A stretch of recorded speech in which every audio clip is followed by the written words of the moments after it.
Jack Hargrove não foi à floresta para salvar ninguém. Foi para caçar coelhos, para ouvir apenas o som do próprio passo, do vento entre as árvores, do passado ficando quieto, ainda que por algumas horas. Ele não ouviu o primeiro grito. O que ouviu foi algo mais perigoso. Silêncio quebrado às pressas. Galhos partidos.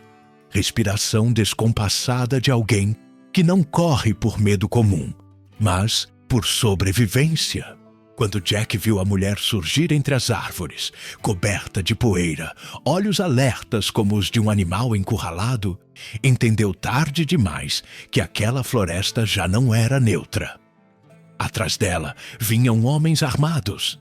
Não caçavam comida, caçavam posse. Jack poderia ter se escondido. Sabia como ninguém fazer isso. Passara anos rastreando homens, não para salvá-los, mas para entregá-los mortos ou vivos. O ouro que carregava na cidade era prova suficiente disso. Mas quando o primeiro tiro ecoou entre os troncos, algo que Jack tentou enterrar por muito tempo voltou à superfície. Não era raiva, não era heroísmo, era justiça, aquela que não pede permissão. O disparo que derrubou um dos capangas não mudou apenas o destino da mulher Apache. Mudou o rumo de toda a cidade. E selou o fim da vida que Jack construiu, fugindo do que era. Se você gosta de histórias do Velho Oeste, com escolhas difíceis, silêncio pesado e personagens que pagam o preço do que fazem, se inscreva no canal e deixe seu like. E me diga nos comentários, você teria se escondido? Ou teria feito o mesmo que Jack? Essa é mais uma história original de narrativas do Velho Oeste. Jack Hargrove saía da cidade cedo, antes que os olhos curiosos começassem a procurar motivo em cada passo dele. Não era medo de gente, era desprezo pela necessidade que tinham de explicar tudo. Para eles, um homem rico devia ser visto em varandas, em saluns, em mesas com uísque e conversa fácil. Jack preferia a mata. Preferia o frio sob as árvores. Preferia o lugar onde ninguém perguntava por que ele tinha ouro demais e amigos de menos. O ouro estava guardado como pecado, em sacos pesados, enterrados em pontos que só ele lembrava, marcados por pedras que pareciam iguais a qualquer outra para quem não conhecia o mapa da culpa. A riqueza de Jack não era herança nem sorte. Era recompensa. Era o preço de homens capturados no limite entre a lei e a vingança. Durante anos, ele serviu ao sheriff, trazendo procurados que a cidade temia nomear em voz alta. O dinheiro veio, mas junto dele veio o silêncio dos outros. E o silêncio dele mesmo. Wilbert, o sheriff, fora um dos poucos a chamá-lo pelo nome sem engolir a palavra. Não eram amigos, não do jeito que a cidade entendia amizade. Mas havia respeito. Wilbert sabia que Jack nunca buscara sangue por prazer. Buscara por justiça, ou pelo menos por uma versão dela que cabia dentro de um cartaz de procurado. A diferença, às vezes, era fina como lâmina. E Jack sabia disso melhor que qualquer pregador. Naquela manhã, ele não carregava o rifle de caçador de homens. Levava apenas uma espingarda simples, munição curta e a tranquilidade de quem queria algo pequeno. Carne suficiente para uma semana e um dia sem lembranças. A trilha para a floresta era conhecida, mas Jack não se distraiu. O hábito de rastrear não se apagava. Ele notava marcas no chão, folhas esmagadas, sinais que diziam mais do que qualquer conversa na cidade. Os trilhos da ferrovia passavam ao longe, cortando o vale como cicatriz recente. Era ali que a modernidade fazia barulho, cuspia fumaça, prometia futuro. E era ali que James Deaning fincava o próprio nome como se fosse lei. Os homens diziam que Dinim construiu a cidade. Jack via diferente. Dinim apenas aprendeu a comprar o que os outros tinham medo de proteger: terras, dívidas, silêncios, gente. O trem chegava, e com ele chegava a certeza de que alguém ia perder alguma coisa. Jack já tinha cruzado com Dinim algumas vezes, sempre à distância. O dono da ferrovia era daqueles homens que falavam pouco, porque sabiam que o mundo se inclinava de qualquer jeito. Um sorriso curto, um olhar de quem mede o preço de tudo. Jack não baixava a cabeça, e isso sempre deixava Dinim desconfortável. Não por ameaça imediata, mas por algo pior: a existência de alguém que não se vendia. Foi perto de um riacho que Jack viu o primeiro sinal de que amanhã não seria apenas caça. Pegadas recentes, leves e mais profundas logo atrás. Botas de homens armados. Havia pressa naquela marcação, uma pressa errada, como a de uma perseguição que não admite falha. Jack agachou, tocou o barro úmido, analisou a direção. A trilha ia para dentro da mata fechada, onde o vento não carregava som com facilidade. Ele deveria ter virado, ter fingido que não viu. Era o que um homem rico e isolado faria, se quisesse continuar sendo apenas isso. Mas Jack sentiu aquela velha tensão no peito, não como medo, e sim como alerta. A justiça sempre começava assim. Um detalhe no chão que ninguém mais queria notar.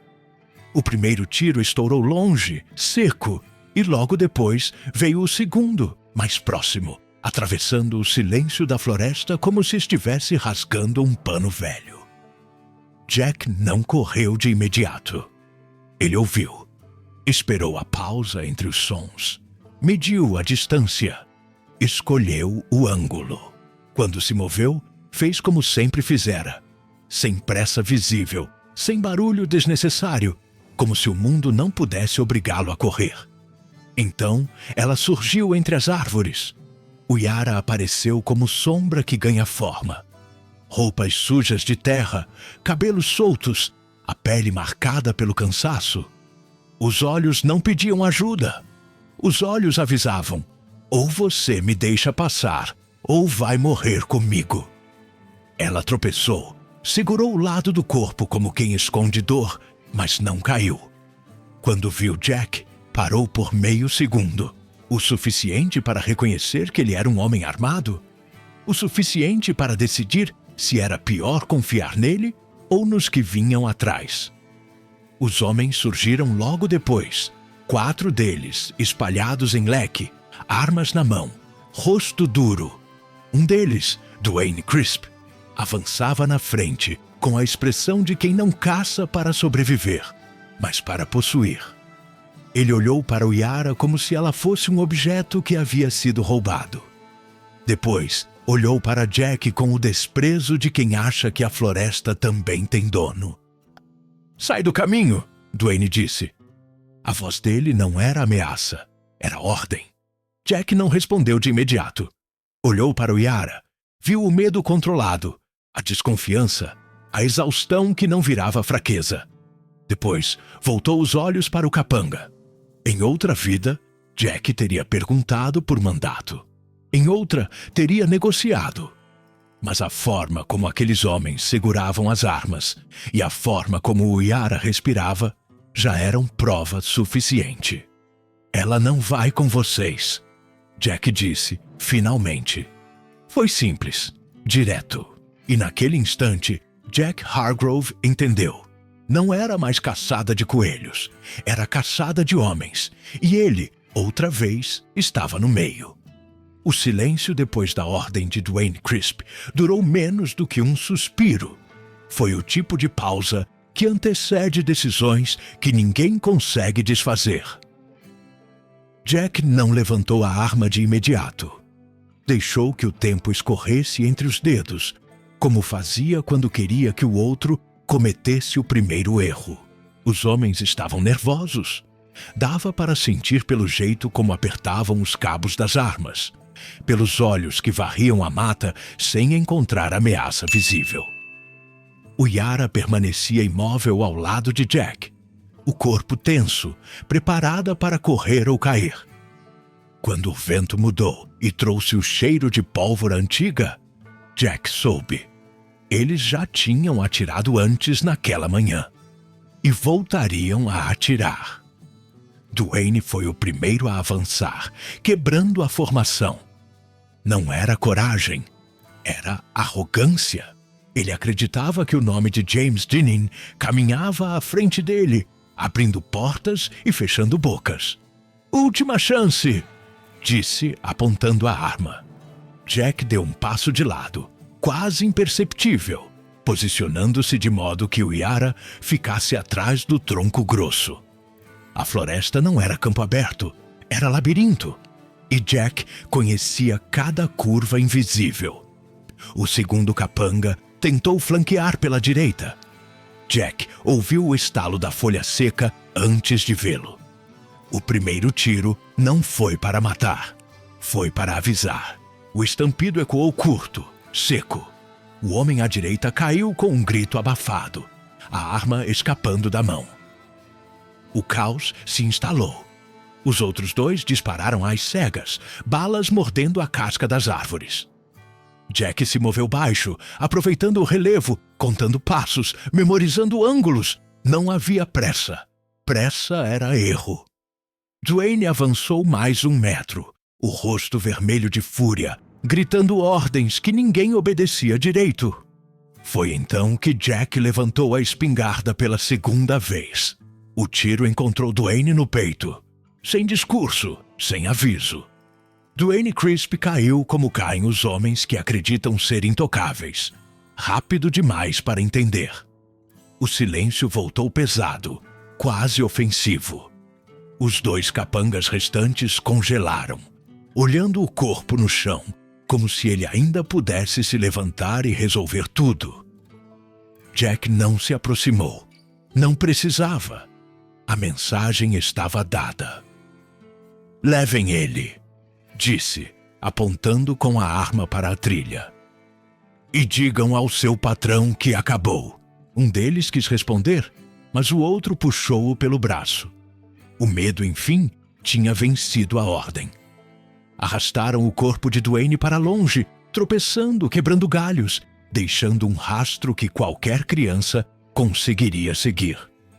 O Yara soltou o ar que segurava, havia tempo demais. As mãos tremiam, mas o olhar continuava firme. Jack baixou a arma devagar e se virou para ela. Não sorriu. Não pediu nada. "Eles vão voltar", disse. Não era ameaça, era constatação. Ela assentiu. Não precisava de tradução para aquele tipo de verdade. Jack apontou para o norte. "Vamos por aqui. Água, sombra e terreno difícil." Ela seguiu, mantendo distância, observando cada gesto. A confiança, quando vinha aos pedaços. Eles caminharam por horas, evitando trilhas óbvias, cruzando riachos para confundir rastros. Jack ensinou sem explicar. Onde pisar, quando parar, como ouvir. O Yara aprendia rápido. Às vezes, ela falava poucas palavras. Às vezes, nenhuma. Quando falou, foi para dizer que James Dineen não aceitava perder. Que ele já tinha tomado coisas piores de gente mais forte. Jack ouviu em silêncio. Conhecia o tipo. Homens que confundem poder com direito e chamam medo de respeito. Ao cair da tarde, Jack decidiu o que evitara pensar desde o primeiro tiro. Voltaram à borda da mata, longe da cidade. Ali, cavou com as próprias mãos, retirando um saco pequeno de couro. Dentro, algumas moedas e documentos. Não era tudo.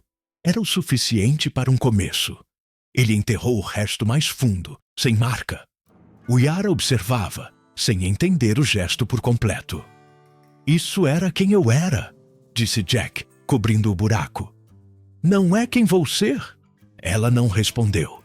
Apenas ficou ao lado dele, olhando o céu escurecer. Naquela noite, fizeram um fogo pequeno, protegido por pedras. Comeram em silêncio. O mundo parecia distante, mas Jack sabia que não estava. O tiro ainda ecoava na cabeça da cidade. A morte de Dwayne não ficaria sem resposta. Ele olhou para Yara, que dormia leve, pronta para acordar a qualquer som. Jack entendeu o tamanho do que tinha feito. Não era heroísmo, era escolha. E escolhas no Velho Oeste sempre cobravam juros altos. Se estivesse pronto para pagar, descobriria em breve. Eles seguiram pela mata como quem aceita que o mundo conhecido ficou para trás. Jack evitava caminhos fáceis, contornava clareiras e mantinha o passo constante, sem correr. A pressa denuncia, a constância confunde. O Yara o acompanhava a alguns passos de distância, copiando os movimentos com atenção silenciosa. Às vezes, ele parava sem aviso, e ela parava também, antes mesmo de entender o motivo. Era assim que a confiança começava ali. Não com palavras, mas com o corpo aprendendo a ouvir. A estrada apareceu ao longe, apenas uma vez, como uma promessa que eles recusaram. O som distante dos trilhos, metal contra metal, atravessou o ar e sumiu. Jack não virou o rosto. O Yara, sim, por um instante breve. Havia algo naquele barulho que não pertencia ao mundo dela, nem ao que Jack escolhera agora. Quando cruzaram um riacho, ele indicou que entrassem na água por alguns metros. Depois, saíssem pela margem oposta. Não explicou. Ela entendeu. O rastro precisava morrer ali. Na primeira parada longa, Jack preparou comida simples. Caça pequena, fogo baixo. O Yara comeu pouco, devagar, observando o entorno mais do que o prato. Ele notou as marcas no pulso, antigas e recentes, e desviou o olhar. Algumas dores não pedem testemunha? Eles não desistem, ela disse, em inglês curto, sem acusação. Jack assentiu. Eu também não, respondeu. Não era promessa, era aviso do tipo que se faz para si mesmo. À noite, o frio chegou cedo. Dormiram separados pelo fogo, cada um atento a um lado da escuridão. Não houve toque, não houve confissão. Apenas o acordo silencioso de que nenhum dos dois estava sozinho. Em um momento, um estalo distante fez o Yara sentar-se de um salto. Jack já estava de pé, arma baixa, ouvido aberto. Nada veio. O mundo respirou de novo. Eles voltaram a deitar sem comentar o susto. A vida, agora, era feita desses intervalos. Quando o amanhecer clareou a copa das árvores, Jack percebeu que algo havia mudado. Não na perseguição. Essa viria. Mas neles. A fuga deixara de ser apenas necessidade. Tornara-se escolha. O Yara caminhava mais próxima, não por medo, mas por decisão. Jack sentiu o peso do ouro enterrado longe, e pela primeira vez não doeu. Havia um caminho sem trilhos à frente. Não prometia segurança, prometia verdade. E isso, para ambos, bastava. Você teria feito o mesmo que Jack. Curta, comente e continue essa história com a gente. A cidade sentiu o tiro antes de entender o motivo. O corpo de Dwayne Crisp chegou ao entardecer, jogado na carroça como se ainda pudesse intimidar alguém. James Deneen não apareceu. Mandou recados, e recados naquela cidade valiam mais que ordens. As portas se fecharam cedo, o salão baixou o tom das conversas e os homens passaram a medir cada palavra. A ferrovia continuava a passar pontual, como se o progresso não tivesse cheiro de pólvora. Mas tinha. O Sheriff Wilbert caminhou pelas ruas com o peso de quem sabia que a lei não estava inteira havia muito tempo. Ele conhecia Dwayne Crisp, conhecia os outros capangas e conhecia Jack Hargrove melhor do que a maioria. Sabia que Jack não atirava sem motivo. O problema era que motivos não bastavam quando o medo assinava os acordos. Wilbert visitou comerciantes, ouviu histórias interrompidas, viu olhos que pediam solução e bocas que não a pronunciavam. A cidade não era má, era refém. Jeanine, enfim, falou. Reuniu alguns homens no escritório da ferrovia e deixou claro o preço do silêncio. Disse nomes, mencionou dívidas, relembrou favores.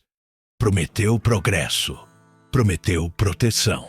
E, para quem ousasse contrariá-lo, prometeu o que sempre prometia: perda.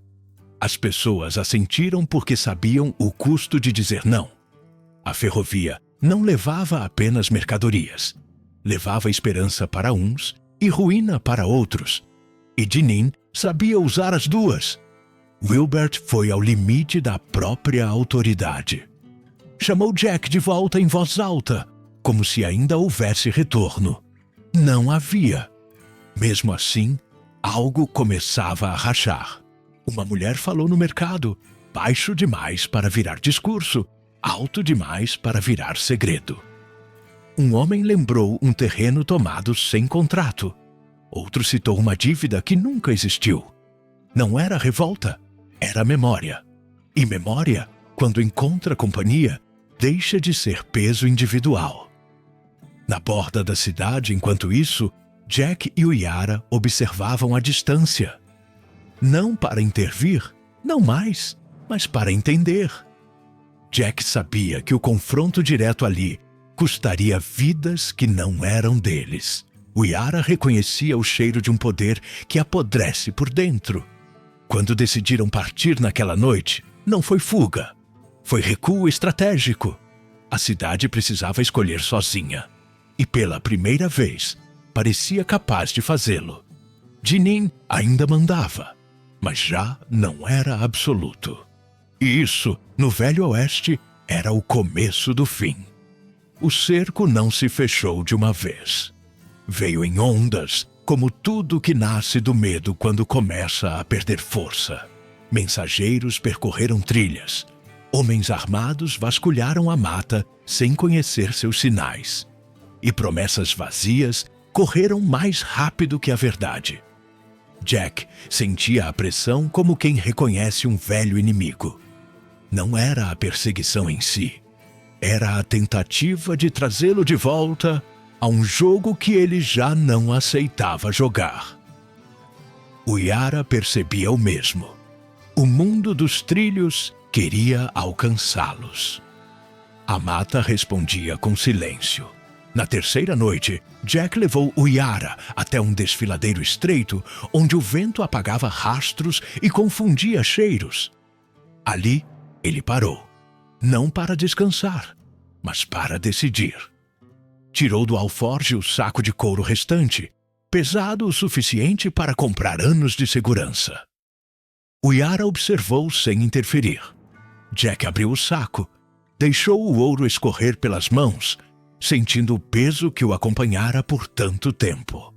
Não havia raiva no gesto. Havia clareza. "Isso prende", disse. "E eu já fui preso demais."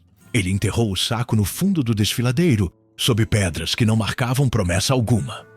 Não era sacrifício teatral. Era abandono. O ouro não o protegera do passado, nem o protegeria agora. Ao cobrir o buraco, Jack sentiu algo raro, leveza. O Yara aproximou-se um passo. Não tocou. Não precisava. Naquele gesto, ele escolhera mais do que uma vida ao lado dela. Escolhera não ser mais o homem que a cidade lembrava quando precisava de violência legalizada. Enquanto isso, a cidade rangia por dentro. A ausência de Dwayne não fora substituída. Os capangas restantes erravam sem comando claro. Jeanine elevou o tom e perdeu a mão. Cobrou mais do que podia. Ameaçou quem já não tinha o que perder. Wilbert reuniu provas que sempre estiveram ali. Registros, relatos, testemunhos que o medo mantinha dispersos. Não houve heroísmo. Houve acúmulo. E quando o acúmulo pesa, até o mais poderoso tropeça. A prisão de James Dean não veio com aplausos. Veio com alívio contido. Homens que fingiam não ver passaram a olhar. Mulheres que cochichavam passaram a falar. A ferrovia não parou, mas mudou de dono no coração da cidade. O povo escolheu Wilbert não por promessa, mas por memória. Ele aceitara o cargo definitivo, sabendo que justiça não apaga o que passou. Apenas impede que se repita com tanta facilidade. Jack e o Yara não estavam lá para assistir. Seguiam pela mata, vivendo da caça e do que o dia oferecia. A estrada ficou para trás. Os trilhos também. Havia dureza na vida que escolheram, e eles sabiam disso.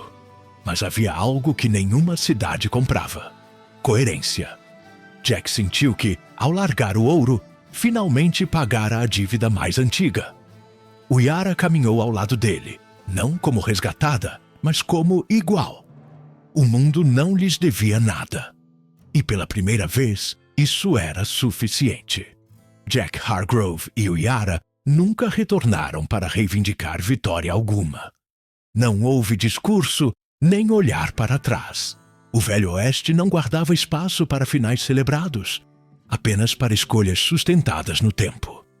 A vida que escolheram era dura, marcada por frio, vigilância e dias em que a caça falhava. Ainda assim, havia algo que nenhum dos dois experimentara antes: descanso interior. Não o descanso do corpo, mas o da consciência. Eles acordavam sem precisar explicar quem eram ou a quem pertenciam. A cidade, distante agora, seguiu seu curso. A ferrovia continuou passando, como sempre passaria, mas já não levava o nome de um homem confundido com lei. Wilbert governava com firmeza silenciosa, sabendo que justiça não se anuncia, se pratica. A memória de James Dean virou advertência, não lenda. As pessoas aprenderam que o medo prospera quando ninguém o enfrenta, e que coragem não precisa de multidões para começar. Às vezes, basta um homem que decide não se esconder. Jack nunca deixou de ser quem era. O instinto de rastreador continuava vivo, o olhar atento, a postura pronta para reagir. Mas algo havia mudado na forma como ele carregava tudo isso. A violência deixara de ser ferramenta cotidiana, tornara-se último recurso. Ele aprendeu a medir o mundo não pelo que podia dominar, mas pelo que estava disposto a proteger. O Yara observava essas mudanças sem interferir. Ela não precisava moldá-lo. Ele já havia escolhido.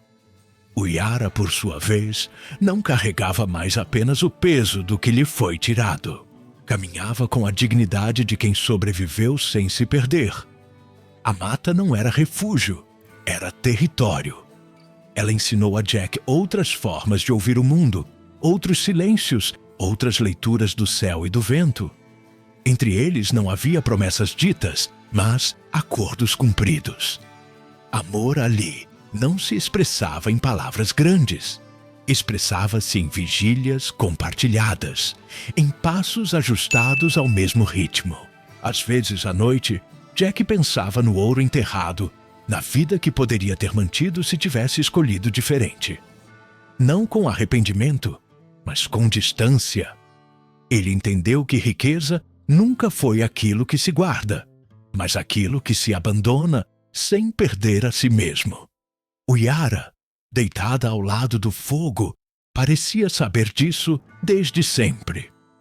O mundo que os perseguiu acreditava que tudo tem preço. Eles provaram que algumas escolhas têm apenas custo, e ainda assim valem a pena. Se essa história falou com você, deixe nos comentários o que teria feito no lugar de Jack. Teria ficado? Teria partido? Curta, se inscreva no canal e acompanhe Narrativas do Velho Oeste. Algumas histórias não são sobre vencer o mundo, são sobre escolher quem você é.